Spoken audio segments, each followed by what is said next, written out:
This podcast is a member of WildGamesProductions.com and D20Radio.com.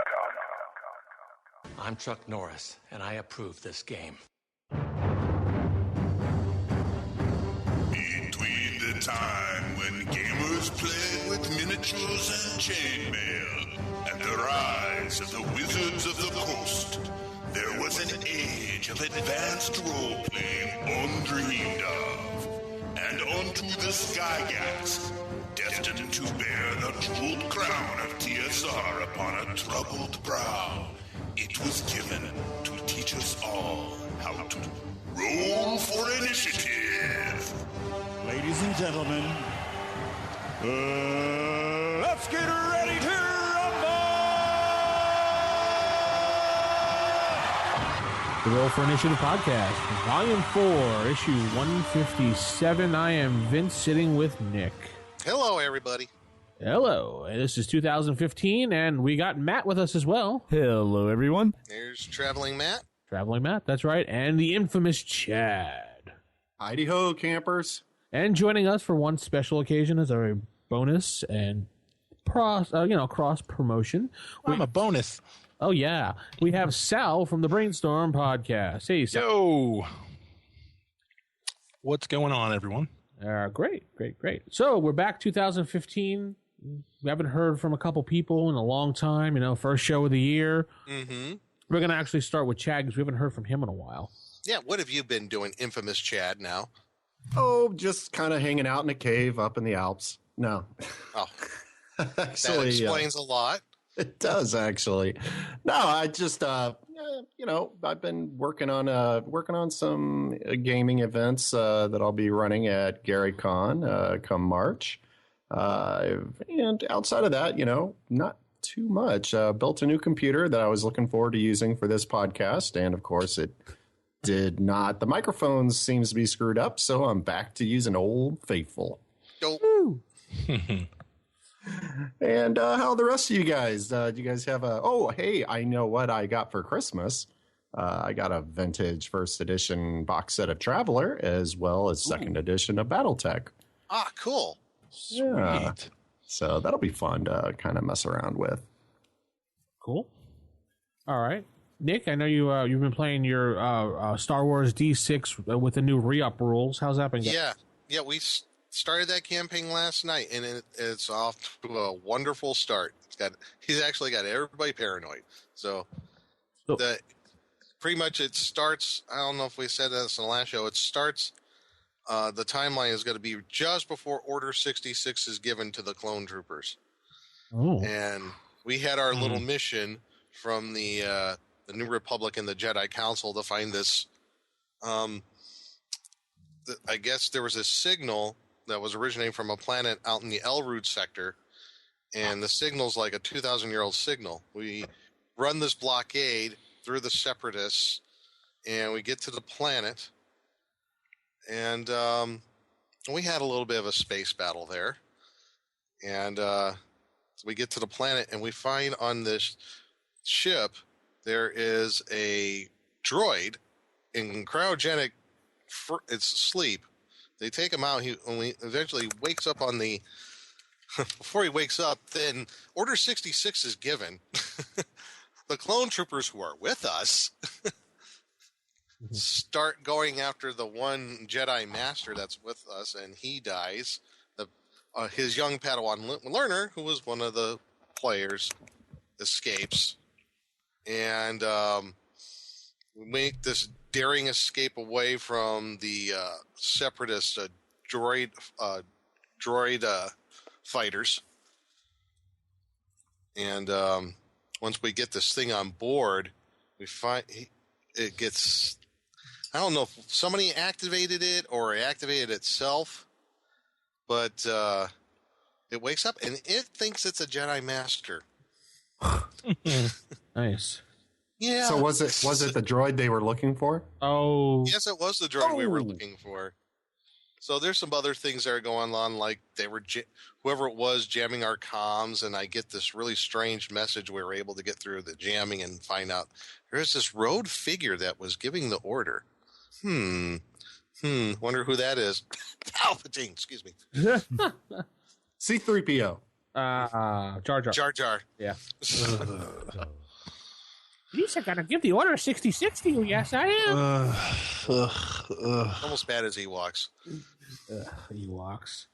But anyway, yeah, that's how it ended up last night. Is this droid reactivates himself, and we have to find out what happened with the clone troopers, and why is it they're announcing over the holonet that General Grievous has been killed, and it's been a striking blow against the Separatists, and the war's pretty much over. They're all like, huh? What the heck's going on here? Oh. So that was the game last night. It was really fun. Can't wait to play it next month. I haven't had a chance to look at the re-up rules, but is it any different from the revised and expanded at all, or just... A little bit. I would say it's a little more cohesive. It's a little more easy reading, I would say.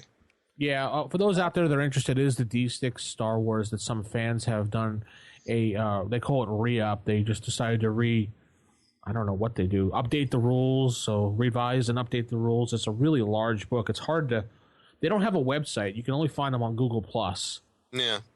In the Star Wars D6 community, and then you can get the file via that way. Otherwise, you can't find it because they don't really want to have a website presence to make it look like they're trying to make a profit off of it. Right.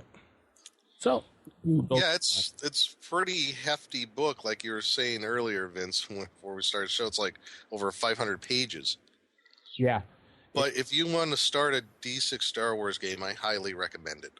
Yeah, definitely. That I usually play first edition, but I've been looking at this and reading it since I found it like a month ago, and I kind of like it a lot. So yeah, it's really cool, particularly in the section for the Game Master about the Star Wars galaxy, how they've incorporated the whole history now from all the novels and the comic books and what have you, and you could pick whatever part of the timeline you want to set your campaign in. You could set it in towards the Old Republic, all the way up to when Anakin Solo goes crazy and kills Jade and all that stuff. Spoiler alert! Oh, like anybody doesn't know that. Well, I didn't know that. I'm kidding. Okay, cool. Many cools. Yeah, it is. Matt, what about you? Gaming wise, just due to schedules, the weekly group and our TMNT sessions have not happened. So I've been actually losing myself in Civilization 5 Brave New World and played like probably 30 hours of it this week. Oh my gosh. Yeah, it's very much the one more turn and then 3 hours later. And now I have to bleep myself. It's 5 in the morning. Nice. Good job. Yes, it's a new year and I've lost my self-censor. That's for Matt right there. Yes. So yes, I've been playing a lot of Civ 5. Here's your sense of sound. There you go. Wow. Gotta check your pants on that one. Jeez, that sounded wet. Yes. So yeah, that's pretty much what I've been up to, and no real good gaming presence outside of I got some Disney Infinity figures for the PS3. Ooh. So me and the girlfriend have been playing a bunch of Disney Infinity as well. Basically, think Minecraft with Disney characters. It's fun stuff. Venom looked cool. I saw Venom at Target. Yeah, Venom looks. All the figures are cool, and if you get any Disney Infinity set, the Marvel and the Disney characters are cross compatible, so you can have Venom battle like Rapunzel. So yes, it's one step closer to the Marvel versus Disney princess game that I want. Side-scrolling fighter, Marvel versus Star Wars versus Disney princesses. Someone make Mortal it happen. Kombat style. Yes. Throw in a few My Little Ponies, man. You have me. Oh, absolutely. And Care Bears. Chad's a big brony. He's a big brony fan. Anyway. Hey. Sharing is sharing. That's right. I've been I've been playing in a 5e campaign that actually stopped for the holidays, and now it's gone. So that lasted 2 sessions. Aw. Yeah, and now I'm working on writing my own campaign to do an actual play podcast right now. So. Oh, cool. No secrets. I'm not telling anybody anything. So, and Aside from that. be prepared. No. And let's head over to Sal, who's part of the Brainstorm podcast, brainstormpodcast.info. Sal, tell us a little bit about yourself. Always been a nerd. After that, I decided to become a wrestler. So I became a wrestler, was wrestling for a while. Now I'm back into the full-time nerd thing. Okay. A little more detailed? Okay. Yeah, please. I used to work for ECW and various other promotions. OVW, which was the WWE's farm league. And I was in ECW from 97 to 2001 when, much like your holiday game, we took a hiatus and never came back. Never came back in the new year. So that's pretty much the same thing. And now I've been a big fan of this show as well as, Save or Die and a lot of the other Wild Games production stuff. And I contacted you, and you offered me to come on Brainstorm, which is wonderful. And I think people need to send more emails at wgpthinktank@gmail.com if you can. Send them out there. So now I've been doing this and kind of getting more into the gaming side of things. I've been running for D&D and Tunnels and Trolls and Shadowrun and other games I've done for years and years and years. So now what I'm going to be doing is I'm actually making my foray, and I've told you this, into the Roll20 because finding physical gamers is hard to do in my area. Mm-hmm. So now I'm going on G Plus, which I'm still new to, but still trying to kind of gather everybody in there so I know what's going on. Writing an adventure that I'd like to kind of hopefully at some point put out. So, and then that's pretty much it. I just pick up games, check them out, see what's what, and then I steal everybody else's mechanics to run in homebrew D&D games and that sort of thing. So that it seems like Roll20 is like that. It's the lifesaver for all those people who want to try to get their gaming in, no matter where they are. Honestly, that's how it's been. I used to have once a month games. And then, life gets in people's ways, and people, your friends that you game with, they move or who breaks up and now they can't hang out together or whatever else the deal is. And you just lose your gaming group. And when you only have one particular gaming group, you can't afford to lose anyone.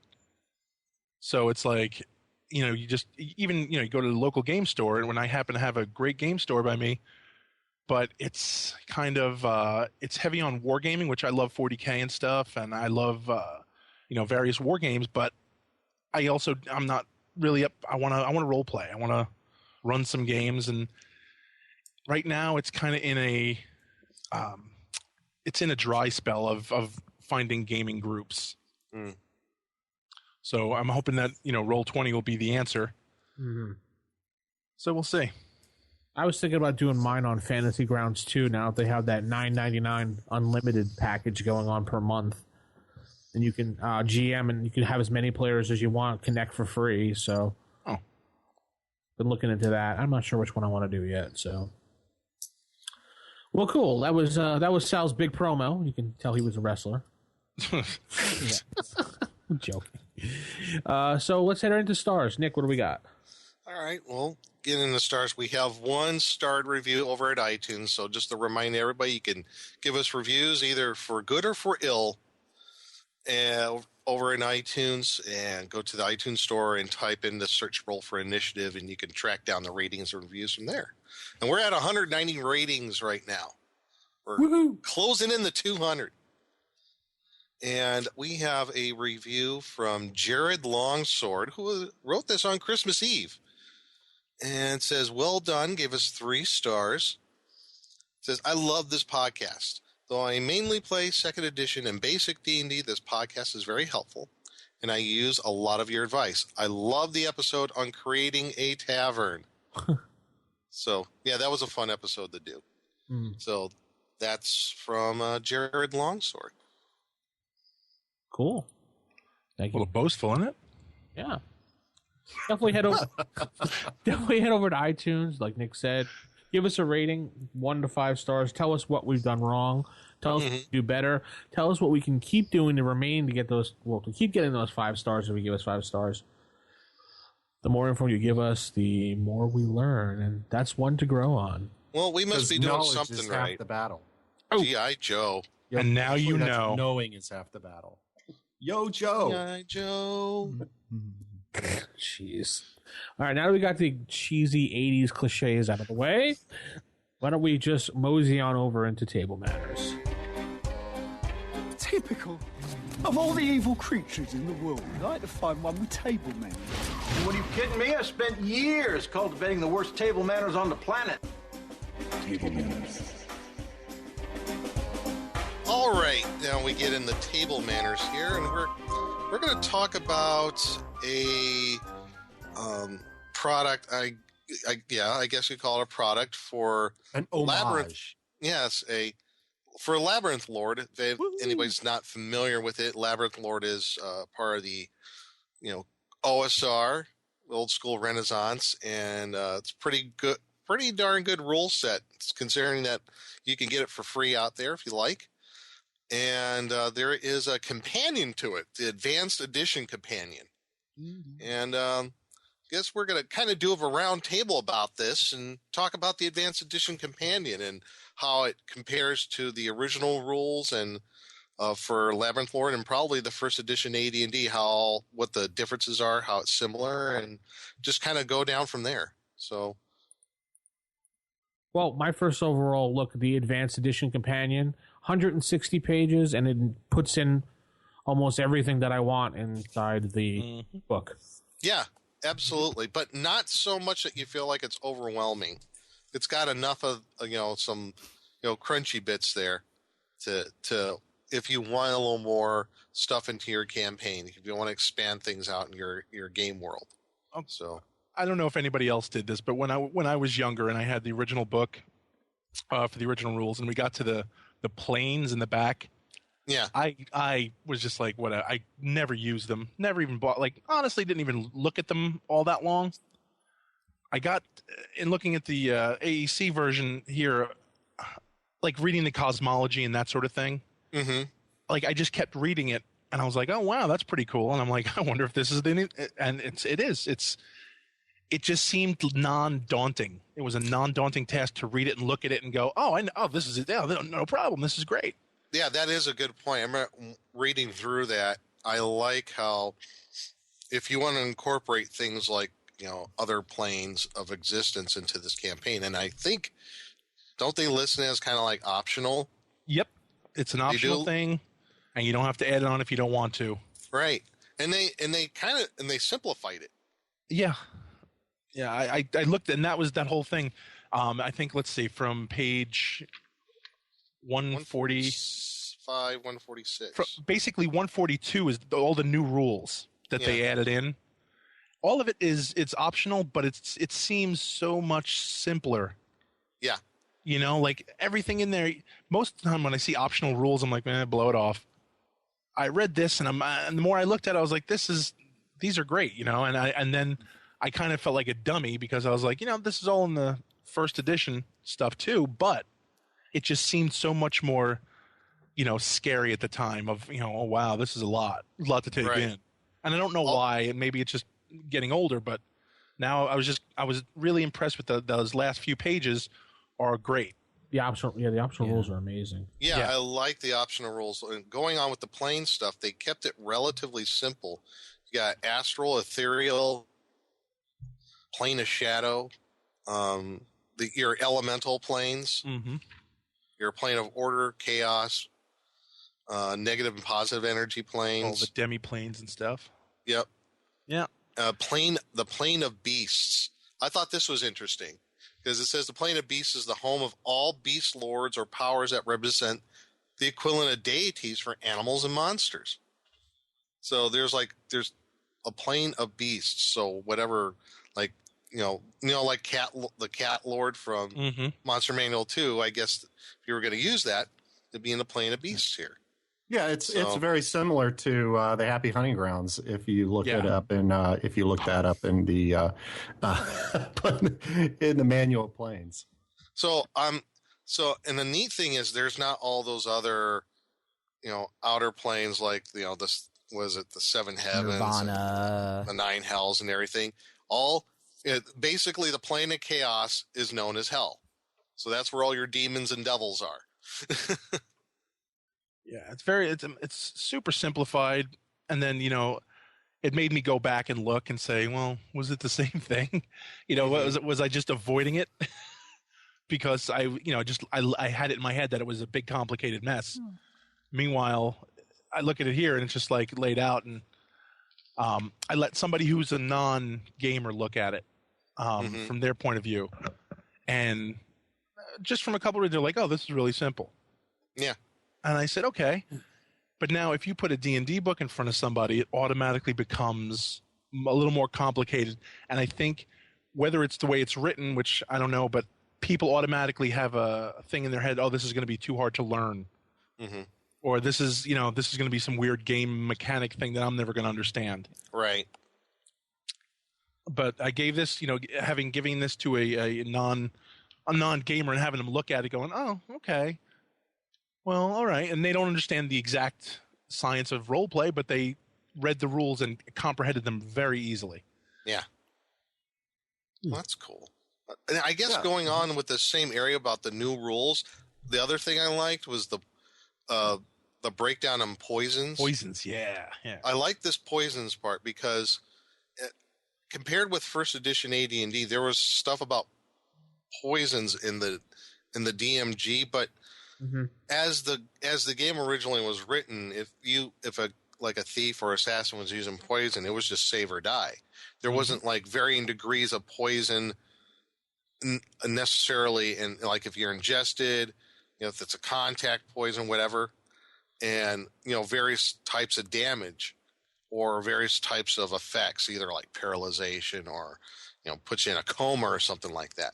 There's a really good breakdown of different types of poisons, what they do. And there's really good, there's a couple of good charts for that. So, for anybody who's playing those thieves and assassins in your campaign, if they're looking for a particular type of poison, it's right here, and you can incorporate that rather easily. So I like that. I did like, if you back it up to 142, the combat options, how they have all those little rules there that you were finding throughout the player's handbook or throughout the DMG about like the helms and the subdual damage, which is actually, I don't remember ever seeing that. Yeah, they kind of took the subdual for dragons and just kind of made a general thing for any creatures. Yeah, I think that was more of a basic D&D thing, the subdual damage, that rule right there, because I remember seeing that in that one module B. What was that module? B something. I can't think of the module number at the moment. Well, the only thing I remember for AD&D is subdual for dragons. Yeah. That's in the monster manual. They explain it. And they give non-lethal damage rules in the DMG. They just don't really call it subdual, but right. This was like, it's just one paragraph. They explain it rather well, and you can use that or not. Or they finally, what was the other things like a lot of us when we were playing earlier? Oh, what if you wanted to use 2 weapons? How's all that work? Well, you had to dig through the rules and stuff. Right there on the next paragraph. 2-weapon fighting. What's the penalties? Who could do it? Whatever. And I like the way the layout is, that it's all concise and literally within a couple of a paragraph or two, they explain it. It's not drawn out into 15 pages of explaining to me what 2-weapon fighting needs, and even the poison. The poison is on a quarter of a page, basically. Yeah. And I remember Dragon Magazine, like that used to be my poison go-to if we had an NPC who used poison because players couldn't use it. You had to use like the chart from I believe it was a Dragon Magazine with the poison chart in it. Yeah, that's what you had to use. We talked about that one. It was like a new type of chart that it was an optional one. I don't know. I'm sorry. I remember we were talking about it, and I just remember that show. I was like, "Well, I never understood it then. I still don't understand it now." It was so confusing. I want to say it was in the same one as the Anti-Paladin. You may be right. Actually, I think you are right on that one. Yeah. I just remember when we would talk about it, I was like, oh, my eyes just kind of glazed over. Yeah, because I think they do a section also on the Anti-Paladin about his use of poison. Mm-hmm. And there's other little nuggets of information here that are great, talking about, like, for example, invisibility. Yeah. Another one of those little things in our games that it's like, okay, what if I'm invisible? What's the chances of someone detecting me or not detecting me? There's a chart right here in this optional rules section, which is great. So, and that's based off your intelligence and I guess your level or hit dice. And you have a percentage and you just go from there. It's really cool. Yeah, and they do a good write-up on stunning and paralyzation too, because that's a very vague area in the original first edition AD&D. They actually covered it quite well, giving the I like the fact that they basically state right out that if you're paralyzed, attacks automatically hit you, and in fact, if a player states the intention of trying to kill something that's paralyzed, then it automatically succeeds. Yeah, this was always kind of a house rule. Yeah, back when we played it, first edition AD&D, that was really more of an unspoken rule, and they've actually just canonized it within the Labyrinth Lord Companion. Yep. I like the stuff on the humanoid spellcasters, too. Yep. Broke that down really well. Then we went into the whole cosmology stuff. And by the way, folks, where we're talking about, this is just little optional rules they put at the end, which is great. Yeah. We haven't even really got into the nitty-gritty yet. Well, let's bring it back. Let's go back. Yeah. Looking at races, for example. Okay. Bring back to page 7 when we started dwarves right away. I like how they plainly put everything right there for you to see. All the bones that go involved with the race itself too. Yeah. Which is that a little bit more than normal? I don't remember seeing some of those. As far as different races? Well, look under dwarves. Right. Yeah. As far as their classes they're available to? No, the bonuses they get. The same. Oh, the bonuses. What do you mean? Like the bonuses against magic spells? Their ability modifiers? No, just how they get +2 versus breath weapon, +4 versus poison, +4. Oh, right. Yeah, I like how they plainly put that out like that. Yeah, because I think remember in AD&D it was a little bit different. It's near the back, I think, in AD&D. Once you start reading about the dwarves, their resistances and everything, they cover the basics about dwarves as far as, what they are, what their characteristics are like, and then they get into their more into the mechanics of running a dwarf. But yeah, if you're talking about like the dwarves and their like their saving throws. Yeah. If I remember correctly, it was in the player's handbook. It's like it was broken down to where you get it. They got bonuses against magic wands, staves, rods, and spells. It's a +1 bonus for every 3.5 points of Constitution ability. So you had to do a little math there. Yeah. They gave the equations for how you would figure out. Right, and in Labyrinth Lord, it's like, okay, it's right here. These are it. There's no really math you got to figure out here at all. They do it perfectly for dwarves. Nothing for elves. Well, they actually, they explain about the elves, how if you took an elf and you wanted to do multi-classing, how here it's on page 24. There are advantages and disadvantages to an elf fighter or a magic user. Like they just tell you flat out, look, if you're going to multi-class, here's the deal. Not, okay, go figure this out. Yeah, that's true. They actually give you the bottom line of it, of, hey, look, you can do this. Go ahead. There's going to be some downsides to it, so expect that. And then they go into everything. Everything is just, they realized, I guess, that the players have changed, and nobody wants to guess. They want the rules, and then let them interpret the rules, but they want to lay them out plain for you. Yeah, exactly. And, I think one of the most important things about it, about the companion, is the simple fact that, the original Labyrinth Lord was not meant for advanced AD&D. It was meant for to emulate Basic, the Moldvig set. Yeah. So when they created the companion, what they're doing is they're making that they're showing that progression into now. If you want to use the Labyrinth Lord rules, but you want to do something like First Edition Advanced, we're now giving you that option to do it. And because we've had, in hindsight is 2020, we've been able to the veteran players have had to go through all the pitfalls themselves between making hybrids of basic and advanced. And what you get with the companion is the culmination, you might say, of that hindsight. So they basically said, well, this is what we all had to house rule in order to make that work. Yeah. Now we're just gonna if you've never had to go through all that, but you want to do it, rather than having to hit the same pitfalls we did, we're just going to lay out for you the big things that we had to find out on our own, and now we're going to let you know right off the bat how to handle that. Yeah. Which is really nice. Yeah, it's like a bunch of veteran gamers said, okay, this is what we had to deal with, and this is how we're putting it together for you.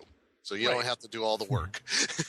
They figure, you know what? If you don't like it, you're going to house rule it anyway. Right. But this is how we did it. So if you like it, cool. If not, you're going to change it anyway. Because that's really what it comes down to.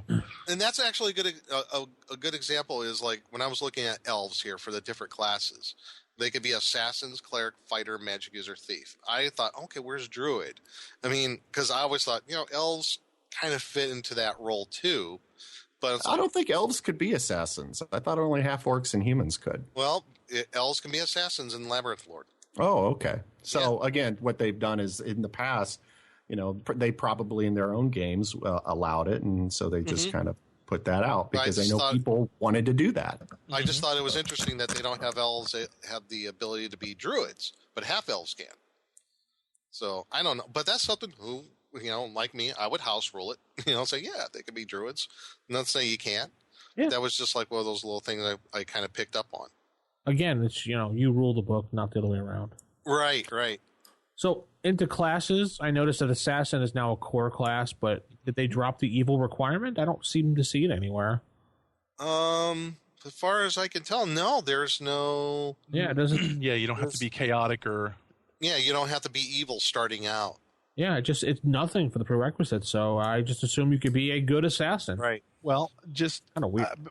Because of what actually Labyrinth Lord gave the open up of for me, I let an anti-paladin come into the game. I know. Everybody relax. Everybody calm down. And that came from Knight of the Black Rose. Yeah. Because in the story, Soth has feelings for people and he has emotions where it's like, okay, you know what? I'm not going to kill you today. And he doesn't have to run around and kick puppies to be a lawful evil guy. That's a good game. Oh, that's killing puppies. Sorry. Yeah. Way different game. Yeah. But it's a point of you can be, have these thoughts and not run around and stealing things. But Labyrinth Lord kind of opened it up.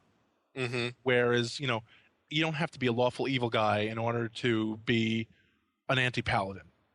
A chaotic evil, a chaotic evil psychotic to be an anti-paladin. You could be just as, lawful or even neutral evil. You know what I mean? And I'm not going to get into the whole evil good thing, but Labyrinth Lord's open rules kind of like, we're not going to hamper you with it. We're not going to hamstring a player because of it. And the game, it went pretty good. They had fun and it was a decent character. But yeah, actually, I reading in further, I forgot I saw this earlier, but I'm reading through for our assassins. The alignment restriction is different in Labyrinth Lore. It says assassins are restricted to chaotic and neutral alignments, but no lawful character can be a hired killer. So any variance of chaotic and neutral alignments, you could be an assassin. Yeah, and neutral makes sense because assassin, they're not doing it because they're getting joy out of it. They're doing it because it's a job. They're getting paid. Right. So theoretically, you could have a neutral good assassin or a chaotic good assassin or true neutral or or lawful neutral. And look at Leon, the professional. Yeah, exactly. And again, not to get into that whole area of good evil campaigns. In another another Labyrinth Lord thing, they offer the Necromancer character, which I love. I absolutely love it. And it's just the fact of, they give you that option to do it and play it and play what you want, but they're giving you the rules for it, which make it a little easier to play it. So you don't have one character running around with, oh, well, he's super overpowered because you had to table rule it. They give you the framework to make it work within the game. Oh, I said lawful neutral. They can't be lawful neutral because they can't be lawful. Sorry. So area variants of chaotic or neutral. They could be neutral good. They could be neutral. They could be neutral good. Yeah. They could be chaotic good. Speaking of lawful neutral, I wonder if you can get away under these rules with lawful neutral paladins. Looking at the description, because they have to be lawful in alignment and can't commit a morally questionable or evil act. So then that would, I would say they could be lawful neutral. Well, they do say the Avenger class, which is a lot like a paladin class, is the paladin. So I wouldn't see a problem with a lawful neutral paladin. I guess not. Yeah, if that's how you want to do it, absolutely. My game, I'm doing it. Yeah, Vince, I grant you permission. Well, actually, at the end of the day, it is, if it's your game, and they're keeping to that flavor. They're saying, again, it's your game. Do what you want with it. One thing I like talking about the character classes, what they did with druids, is they did away with that whole competing with the other higher level druid thing. Oh. Right, well, there's only one druid? Nope. Yeah. There can be only one. Well, it's the power of two sort of thing. Yeah, well, they're not Sith Lords. That's what I'm saying. Druids. You're going into... You got to kill the higher druid in order to get his spot. So now... Like Thunderdome, 2-man emperor, 1-man Highlander. Exactly. These are not the druids you're looking for. These are the Sith druid lords. Sith druids. One thing also Think about that. to mention...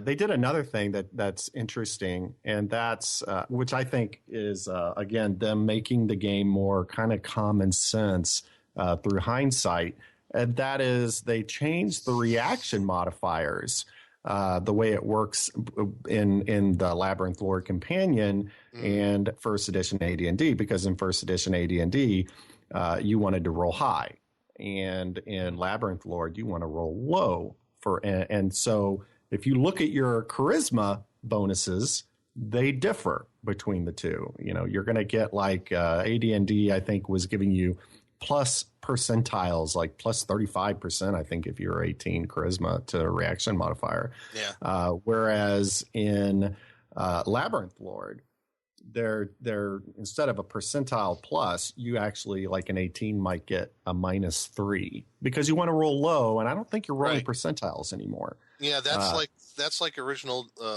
basic D&D how it was. There wasn't percentiles. It was just like it was a modifier, either a plus or a minus.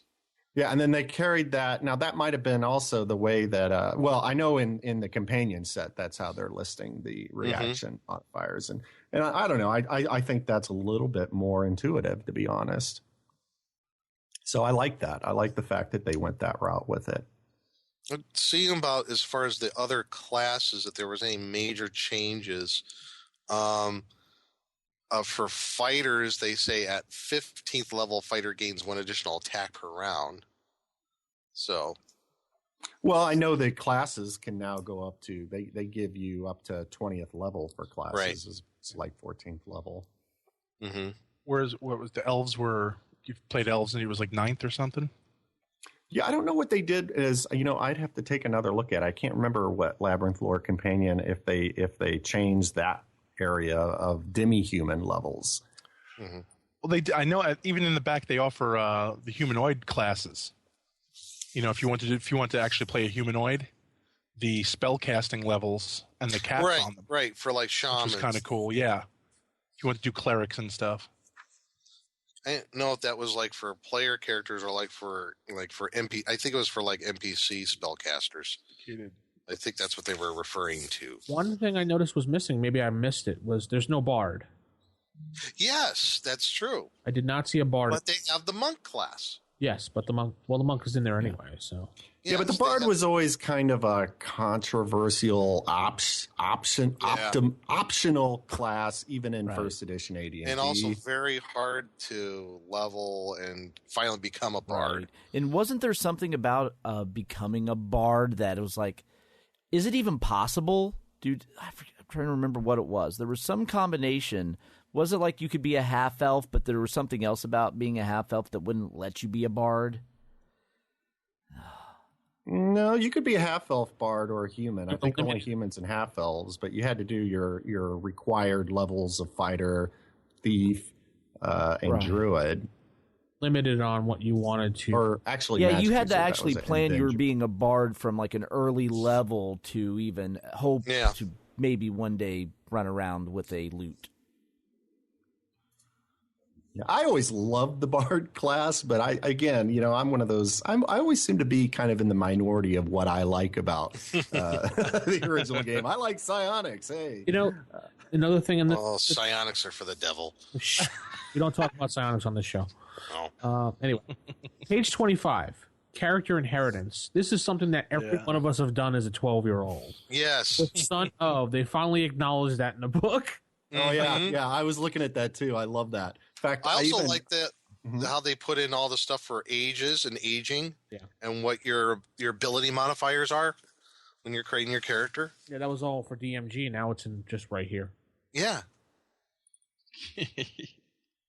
Same equipment. Pretty much everything looks the same. Descriptions look the same. One thing about weapon damage they did change, and again, it's for the better.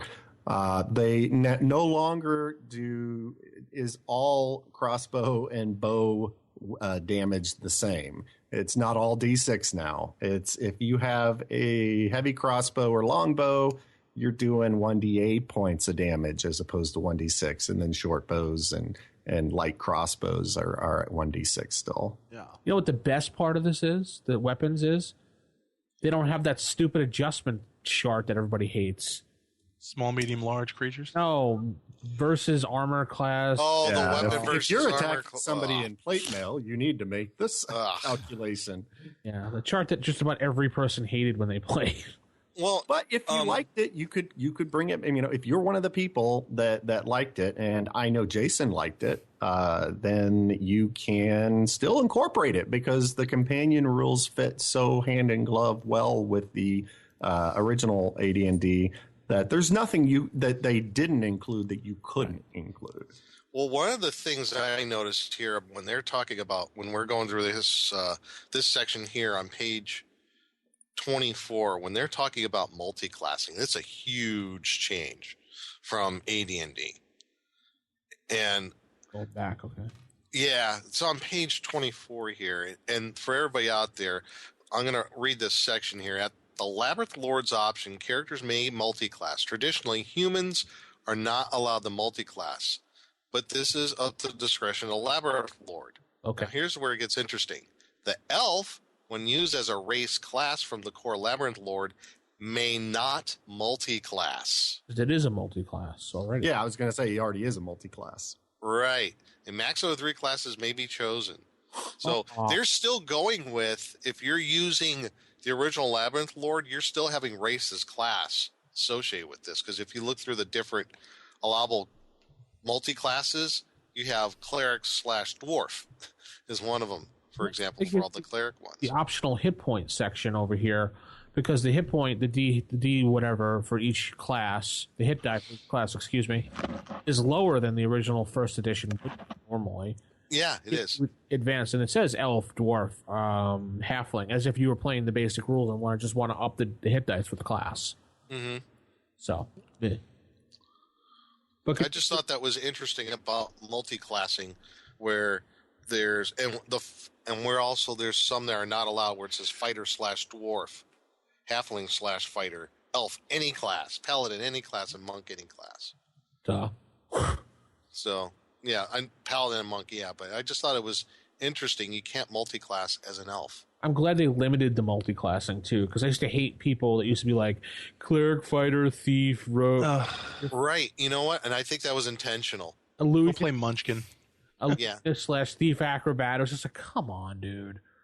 Well, I didn't mind the multi-class characters so much if they were done right, but the problem was if you were getting a one-off game going and the DM were to say, hey, we're going to do 6th level, there'd always be that one guy who'd try to slip in, oh, well, I'm a 6th level fighter, thief, magic user. And then somebody, hopefully somebody at the table would be smart enough to turn around to him and say, hopefully that someone was your DM, would turn around and say, yeah, no, that's not really how it works for multi-class. You could be like a third level. It has to add up in the same power level to a.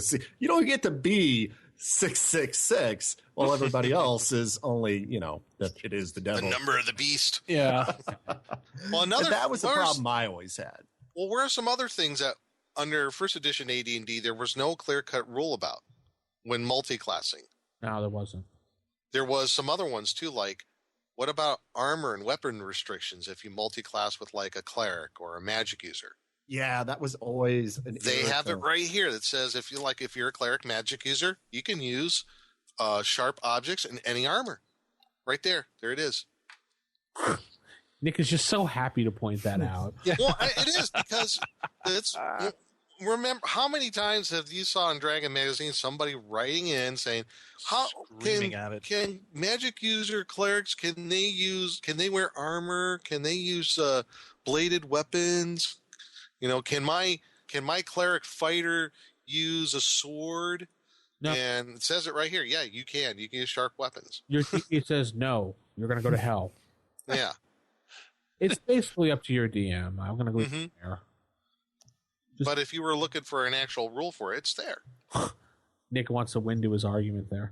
Damn right I do. Yeah, let's move on, Nick. I'm just saying. I imagine Vince doing like at the end of the Jay and Silent Bob movie, just showing up at everybody who ever wrote into Dragon Magazine asking if their character can use bladed weapons and just beating the crap out of them. Hey, are you Surefoot Furryfoot, the guy who wanted to use the cleric with the axe, right? Yeah, that's you? Okay, come here for a second and just beat the crap out of him. Oh, yeah, I love that at the end of the movie. Oh, my God. Okay, so let's head into the spell section. Spells. They clearly define spells and how many spells a magic user should get in the beginning. Mm-hmm. Which is that was and they do it a little differently. It's a different amount of spells. Yes, it is. Magic users and illusionists study spells from their spell books and begin play with a few more spells in their book than they're able to cast based on the level. The player may choose 2 first-level spells and 1 second-level spell, but any other spell can only be added to a spell book through gameplay. Mm-hmm. So right there's how it works. They make the magic user a little bit more viable at first level. Yeah, well, they one of the big complaints and that you hear a lot of people say when they were playing first edition AD&D as a magic user starting out, if they were going by the rules in the DMG, you automatically got 4 spells. So actually, they took one spell away from you, but they gave you a lot more versatility because you had to have read magic. You had to have and then you had to roll. You had to take 1 offensive, 1 defensive, and 1 miscellaneous spell. Right. Now you get to say, okay, well, I just get 3 spells, and they can be, out of. It's not like all. I could make all 3 of them out of offensive if I wanted to. Yeah. And so that's different, and it does give a lot more versatility to the character. Well, every DM does it different, so this is one way. And you can stick with it or just do it a heck. Mm-hmm. So anybody notice anything different for any of the spells perusing through this? Or everything? Well, they have everything listed alphabetically, which I like. And they're very clear about what's reversible. Yeah. I was a big fan of the reversible stuff. That was good. They have an actual section on that, don't they? Yeah, it's right in the beginning, right before that paragraph for the spells. Yeah.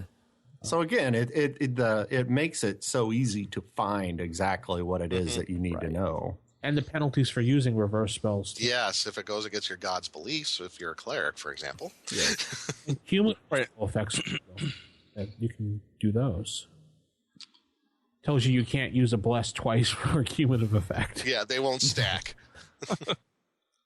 Darn. You are doubly blessed.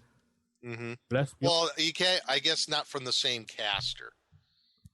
I don't think Is that right? Yeah, I don't think period you can do it at all. It just So says they don't stack.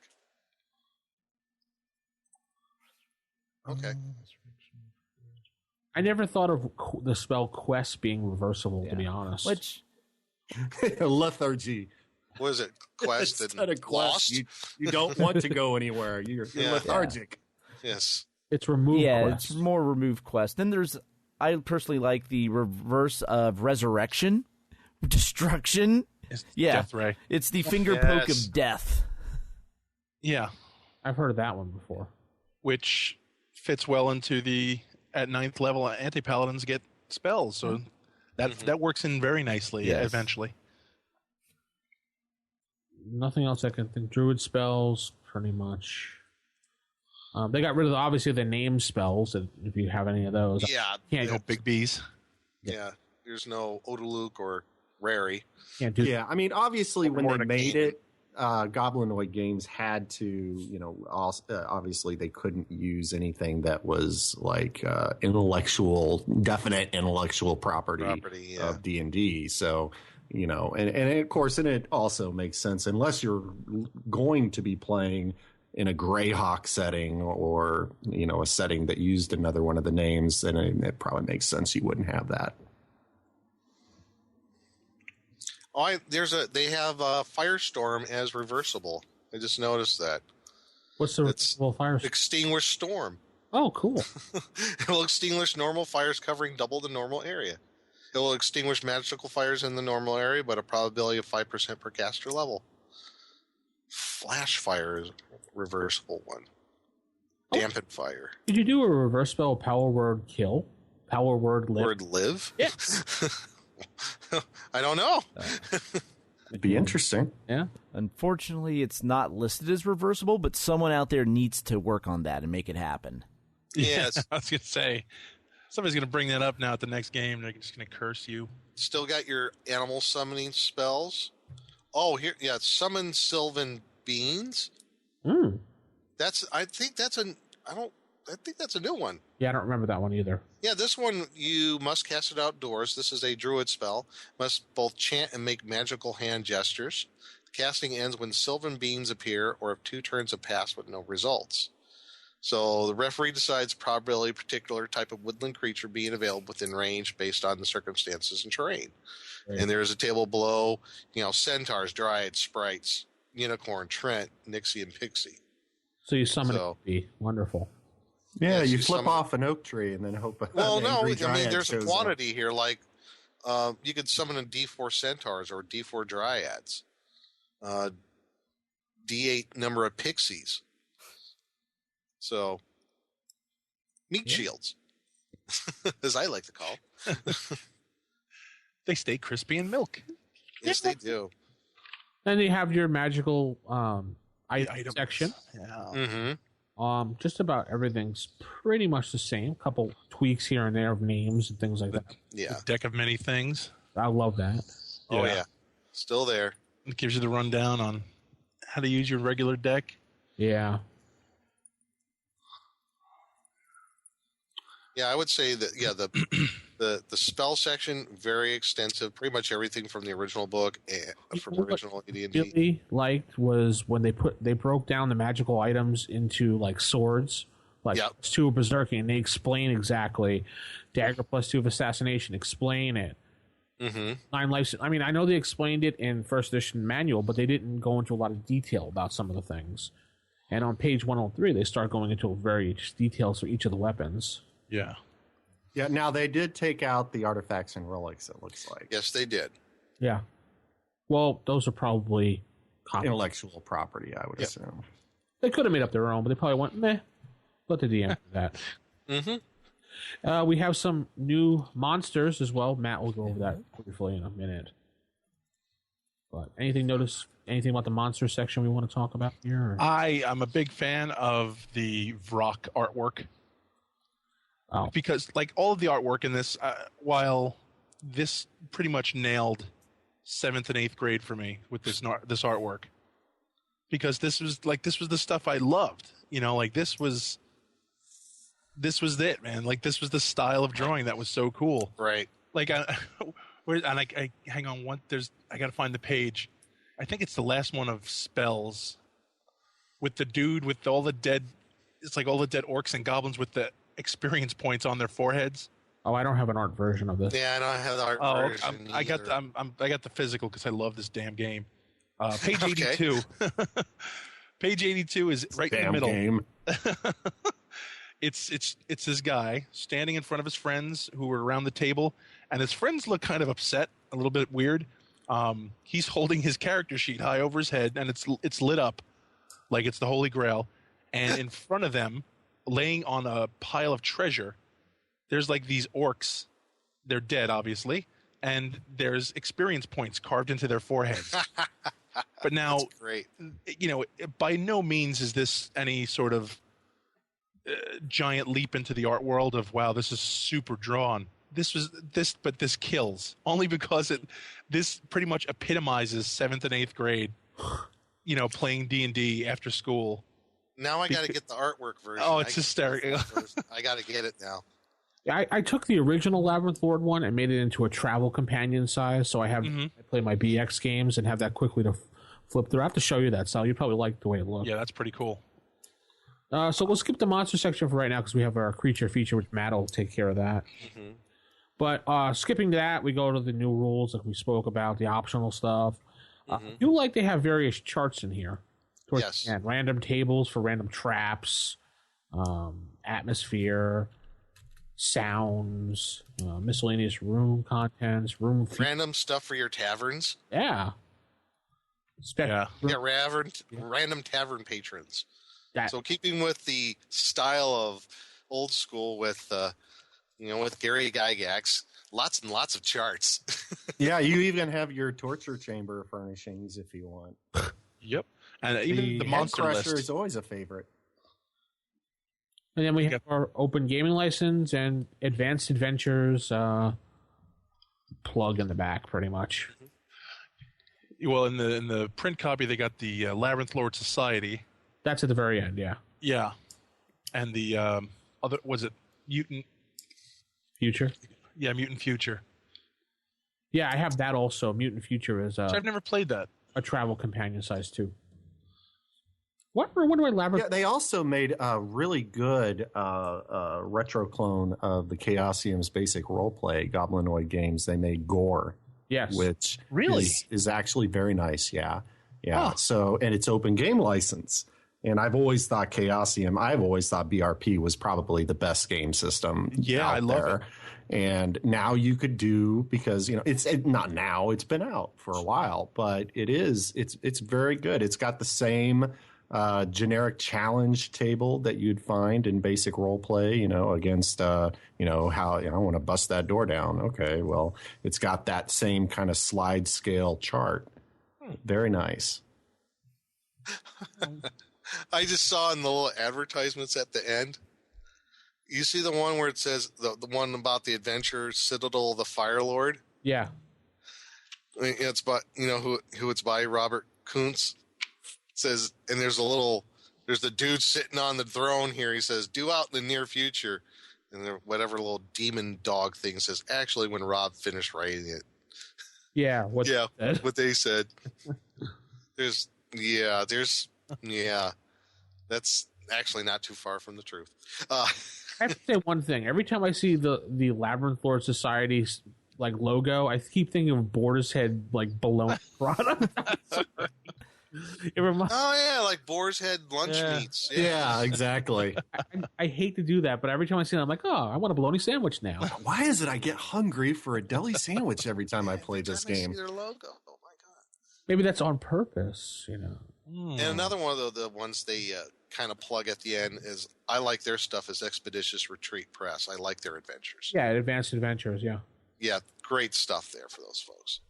Yeah, if you go to North Texas RPG Con, they're there, and every one of their adventures is there. So yeah, and real good quality stuff. Just I guess shameless plug for them is it's high quality stuff, and if you're going to run whatever edition of first edition or basic, and you're looking for something new, and you're like me, a lazy DM who can't think of his own stuff for adventures. Yeah.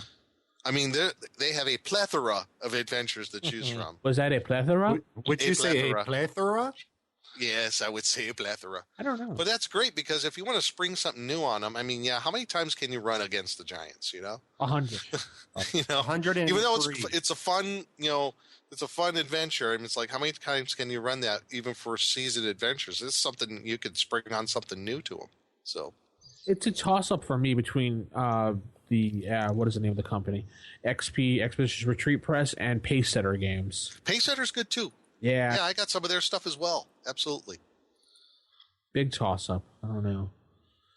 Just if anybody's looking for adventures, there's so many out there for first edition AD&D now. New stuff. It's amazing. Cool. Let's jump over to Creature Feature with Matt. Are you saying that I put an abnormal brain into a 7.5-foot long gorilla? Creature Feature Theater. It's alive! It's alive! And now we are in the Creature Feature, and as we're going to do a little comparison between monsters that are in our beloved first edition and in the EC, and just some of the differences, because there are some minor differences, and some creatures unfortunately couldn't make it due to intellectual property issues. However, you'll find if you actually look, you can find some of those in the game. Yes, you can. Yes, you can. But first, let's just do a little monster side-by-side comparison, and we'll go with the Bulette, or however it's pronounced. Bulette, yes. Or land shark. Land shark. Land shark. Land shark. Candygram. Eight, Matt. Yes. But with the Bulette, we'll just go down the list. The frequency, the number of appearance, it's the same. It's at 2. But then armor class, in the first edition, it actually had 4 different armor classes. Right. It had the outer shell, which was a -2, which is the same in Labyrinth Lord. Or it had 6 for its soft underbelly, the same. But in first edition, it felt the need to point out the armor class of the eyes, which was the 4, which isn't referenced at all. The hit dice is identical. Treasure type is identical. None. Oh, yeah, it's page 107. Yes, 107 for those. And then page 12 for those that want to follow along in the first edition monster manual. The number of attacks is 3, but there's also has a special attack that gives it 4. And this is where the AEC is a little easier to know that, because otherwise you would have to look in the first edition, go, oh, it has a special jump attack. Oh, what does that mean? Read through the 3 paragraphs of text, and eventually you'll find that means it jumps in the air and lands on you and claws you with all 4 claws. Also, for damage, in the first edition, it gives you the damage range, which, 4 to 48, 3 to 18. So you have to decipher that means 4 12-sided dice or 3 6-sided dice, whereas in AEC, it actually just tells you these are the dice roll, as opposed to this is the damage range. Saving throws, the monsters had their own saving throw chart in first edition. It actually varies it tells you what level. I mean, it's comparable between the 2. In this case, it saves as a nice 9th level fighter. Right. And then it also lists the morale. And then the intelligence is the same. And for XP, it actually tells you what the XP of the monster is, as opposed to making you go through that wacky formula. Yes, then that's the one big thing I like. And that's just not for the Boule in here, but all the monsters. Right at the very end is the XP value. Yeah, they've done all the work for you in this case. This is what it's worth. Right. They've determined that the extra 5 experience points you get for killing a monster with 1 more hit point than the one next to it isn't worth the effort of calculating. So they just average it out. Deep player who wants all his XPs as soon as he can. Right. Also, the speed is actually a little different, too, if you look at the movement. The movement in first edition is 14 inches or 140 feet, whereas in the AEC it's 50. And then yeah, it's a little bit faster. Yeah, it's a little bit faster both. But overall, there's not a lot of difference. Just everything is organized, believe it or not, so it's actually a little more functional, which is you could pretty much say for the entire AEC. The organization is much better, and also the first edition had the need to explain the reasoning behind everything, every rule decision, it seemed like. The AEC doesn't. It assumes this, this is the rule, just go with it, as opposed to having to justify why the rule is like it is. So and now let's go on to, though, a iconic monster that is unfortunately intellectual property, and therefore you'll never actually see it. And if you didn't bother reading all the monsters, you wouldn't even know it was there. For the Beholder, or yes. I was just thinking about that. Yes, or as it's called in our wonderful AEC, it is there's actually a couple different Eye ofs, but this is Eye of Terror. Yes. Yes. That is not the Eye of Fear and Flame. Oh. Yeah. Ba-ding. But the eyes are, was it page 124 and 125? Yes. It's got the whole outlay of eyes. Right. Yes. The Eye of the Deep. Floating eye. The tentacled eye.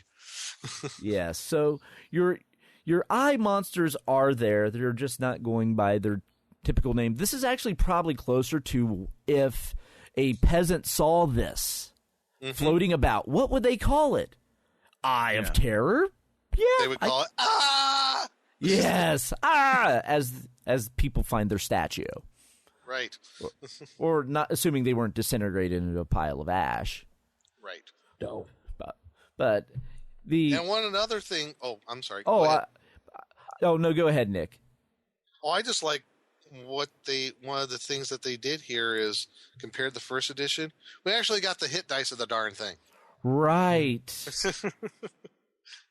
Right. You actually have the hit die as opposed to that 45 to 75 hit points. That's a wide range. Yeah. Yeah. And then also you'll notice that the alignment is different. It went from chaotic, it was originally lawful evil, now it's chaotic evil. Yeah. So, and according to... Well, the floating eye is neutral. Right. Well, floating eye is not... It's a fish. Has nothing to do with an eye. Right, it's a fish. But the Eye of Terror / Beholder in Labyrinth Lord, they have this thing called Horde class. This is a Horde class creature. Right. Which means... So they hoard together? No, that's their horde as in their treasure hoard. Yeah, they've renamed treasure. Treasure Horde. I got you. Yes. By the way, I will point out, the original monster manual did give the hit dice in numbers also. I think only a few of the creatures were listed by, like Tiamat or Bahamut were listed by actual hit points. Anyway, just to throw that out. Right. But with this, the alignment has been changed. It also, the number of attacks, the original Beholder had 1. Mm-hmm. The Eye of Terror has 3, 2 tentacles and a bite. Yep. Like you'd actually ever really use them when you have all these eye stalks, because the eye stalks are still there. So, which you have all the fun stuff, but they're actually, the effects of the eyes are different. And it doesn't have as many eye stalks. No. This one has a total of 8, whereas the original had 11. 11, yeah. Right. So, well, like 8 isn't bad enough. Right. Still, it's a 8 is enough. Yeah. All right. I didn't mean it as a pun. Right. And then just some of those tentacles, what they do, it's like Flesh to Stone was the original. In the original, the 5th eye stalk, but it's actually the central eye in the Eye of Terror. Yep. Slow spell, they correspond. This one has a polymorph as an eye stalk spell. And you know what? That's nasty. Yes. Because if they're going by original, like AD&D rules, what's one of the things you had to do when you polymorph something? You had to make a system shock roll. Yeah. And they might just die. Right. It also has Hold Monster as a spell, whereas the original Beholder actually had Charm Person and Charm Monster. Sleep is there. Yeah. Hold. This also has hold person separate. The original Beholder had telekinesis, which also the new one has. You had feeble-mindedness, but no disintegrate, no disintegrate, no anti-magic ray, no death ray. Yes. So it's been knocked down a little bit. You're still getting 7,300 experience though from it. I was gonna say, plus you have those physical attacks involved too, right? You know, so where they cut back on the lethality as far as like, you know, the disintegrate and the death ray and things like that. These are still horrible, horrible things that you never want to play with. Right. Yeah. And then in the AEC, it's 30% of the overall hit points is located in the central eye. Each eye stalk's an AC 13. Whereas originally each of those eye stalks were AC 3. Yeah, actually. AC 3. And then also in the original, 1 to 4 of those stalks are able to function, considering that. So when the original, basically the eye stalks gave it like you could see around corners. It had far better vision. It was very hard to surprise. Whereas this one, it doesn't really make reference other than if there are attackers in other directions, it may be employed against them. But it doesn't necessarily say that it's able to see with them, but I would work under the assumption that you could. And originally the Beholder was 75% of the potential hit area was the eye. The original write-up goes a lot into a lot of percentages of, well, this is the main torso's 75%, each eye stalk's 10%, and the small eyes are 5%. Whereas the Eye of Terror, it's a far simpler version in that this is the overall hit points, and each appendages. And actually, the eye stalks of the Eye of Terror can actually just, each into one can slap you for 1d6. And the victims must savors, poison, or die when it happens. So, yeah, that makes up for those lacking of the disintegrate, the death ray, and all of that. You get smacked with an eye stalk, savors, poison, or die. But at least you won't get disintegrated outright. Right. At least they'll be able to find the body. Yeah, that's just embarrassing. Yeah. So, yeah. Unless you get turned into a bunny and, you know, then you get killed. It's a rabbit. That's embarrassing, too. Yeah. Polymorphed in the J. Edgar Hoover. Right. I'm just now imagining an Eye of Terror with like a whole polymorphed flock of like woodland creatures of all the adventuring parties that try to attack it. And it's like, okay, here's my pet squirrel and here's my pet rabbit. I love them and See, I was envisioning him turning him into like hot dogs and hamburgers. Just kind of scooping them up. Yes. But yeah. So for those fans of the intellectual property, don't worry. They're there. Just what about the Mind Flayer? The Mind Flayer. Oh. Illithids? Oh. Let's see. Where? Well, AE does. What are the psionics rules in our advanced Compendium? Yeah, I don't. There aren't any. There's no such thing. Right. So what would a Mind Flayer be flaying without its psionic? Well, they changed that when they did the Spelljammer anyway. Right. They kind of ruined Mind Flayers in my opinion, but that's all right. Yeah. So that's one that I'm not sure it would be a very different flavor should you transport it over, since you're lacking the psionic rules. So sorry, psionic. Well, the Mind Blast of a Mind Flayer, you have to use the psionic rules anyway. Right. Well, yeah. I mean, essentially, you could just say what they did when they moved it into, what was it, 3rd edition and even 2nd edition. They basically just said that it I think was it 2nd? Might have been by 3rd. They turned it into a magical attack anyway. Right. Yeah, because psionics was like its standalone expansion book in 3rd and 3.5. So, yeah, if you would want your Illithid, you could use the stats out of the book. You would just have to tweak the psionic powers, and you could probably find like magic spells that are kind of close. And just or you could just take the original game. I mean, that is the other great thing about this game is that it does fit so well with the original AD&D rules that there's no reason anything you see missing or that if you're me and you like the psionics from first edition, you just transport them over into this game with no problem whatsoever. Like that. Yeah, I'm pretty weird in a lot of ways. Him and Jason we can't talk about. And that's okay. That's why we like it's all right because I'm just the way God made me. Which God? Ooh. God. The God of rock. The God of hellfire. Okay. So if you want to pick this up, we highly recommend it as yes. If you can't afford the books, you can pick this up easily and run a really planned game with it. I mean, yeah. And if you are looking to pick it up, Noble Knight is, according to the back of this compendium, is their exclusive distributor. Noble Knight Games, I guess. And I've seen hard copies of Labyrinth lore at conventions too, so you can find it there as well. North RPG Con, for example, it's there. Yeah, I've seen it at Origins too. Because I think I've seen it at Gary Con too. I got my copies from Lulu, and they were really cheap. Yeah, there is going on with Lulu right now too, like $30 off of $50 or $75, something like that. Ooh. Yeah, check your email. There was a coupon that went around. Oh, okay. But anyway, I guess that's going to wrap up the show this week. Issue 157, volume number 4. Yay! Remember to check out Brainstorm Podcast at brainstormpodcast.info for more information on that. Yeah. Yes. Thank you for joining us, Sal. Thank you guys for having me.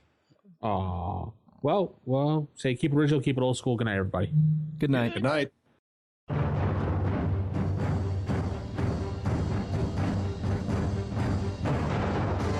The Roll for Initiative podcast is a production of Wild Games Productions in association with D20Radio.com. You can visit us at rfipodcast.com or contact us on our forums at osrgaming.org or even by calling us at 570-865-4210.